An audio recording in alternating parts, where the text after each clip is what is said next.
I'm Marianne Frasley from Labour Chile. I have Anne that we are going to do part 6 basically of the retrenchment situation according to the parts that I've already done. Now, I've just informed you that should there be any mention of by your employer of the fact that there could be a retrenchment, that there should be a discussion of some sort. Right, that discussion must be a discussion that's noted. According to the Act, there should be some form of a document where it's noted of what the discussion was about. So if it is about the fact that they can't afford you anymore, or that your position is now redundant, it means basically that you must also have the opportunity to raise questions.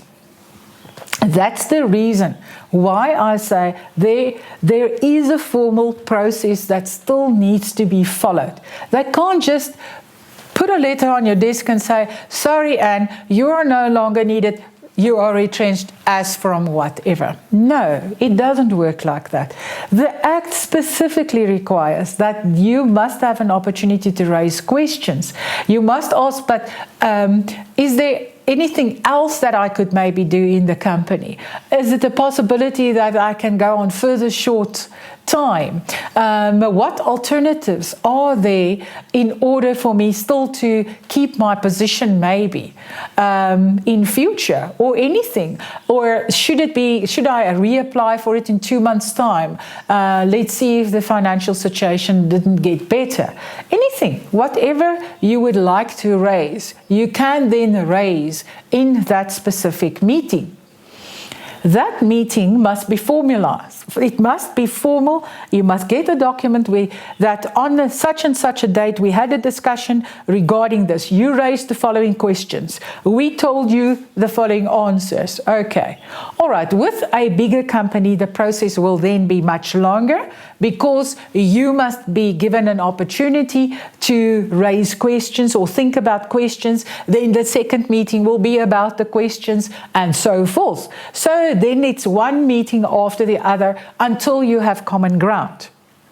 That's in a big company.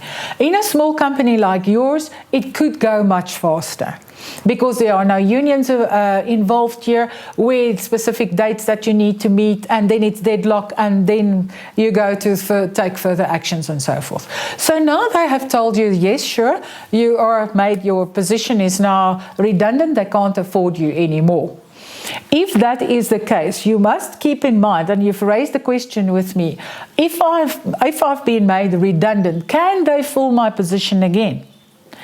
No, they can't. If the position is redundant, it means no, that position is off the books now. They can't employ somebody else in your place. Let's say, for instance, they're trying to get rid of you, or they're looking for a shortcut now to say, oh, well, we don't want her anymore, whatever the case might be. No, they can't do that. They have to follow a formal process. They have to, if the position is redundant, they have to keep that position open for a year because you've already been 4 years in that company. They have to give you a retrenchment package. They have to make you an offer of a retrenchment package, which we all are aware of, and if you're not, it's 1 week for each completed year of work that they have to offer you. So there are many things that needs to happen once you have accepted, okay, fine, we've exhausted, it seems to me the company can't afford me anymore, no need for me to hang around here, we're at the dead end. Then you sign the document where it's an official retrenchment document. You have to make sure your UIF 19, which they need to give you, is marked then retrenchment. Because of that, you will then get a special tax reduction also, because it's a retrenchment. Should you complete your IRP, you remember the IRP 5 that I told you? When you complete your tax form again, it will be a retrenchment. Okay, so there are many things legally that flows from that. But no, they can't just fill your position again and say, oh no, you know, in 3 months' time we have little Dora that's actually going to work for less than what Anne worked, and we can afford her and stuff like that. If they want to offer you a lesser salary and you say, but just I can't really work according to that amount, that's a different scenario, because then you've accepted it and they can say to you, but you know what's going to happen is that maybe in a few months' time we might be able to employ somebody in that position again. But what they need to do is contact you first and say, okay, and we have the position available again. Would you be interested maybe in coming back half the salary? Then it's a fair situation.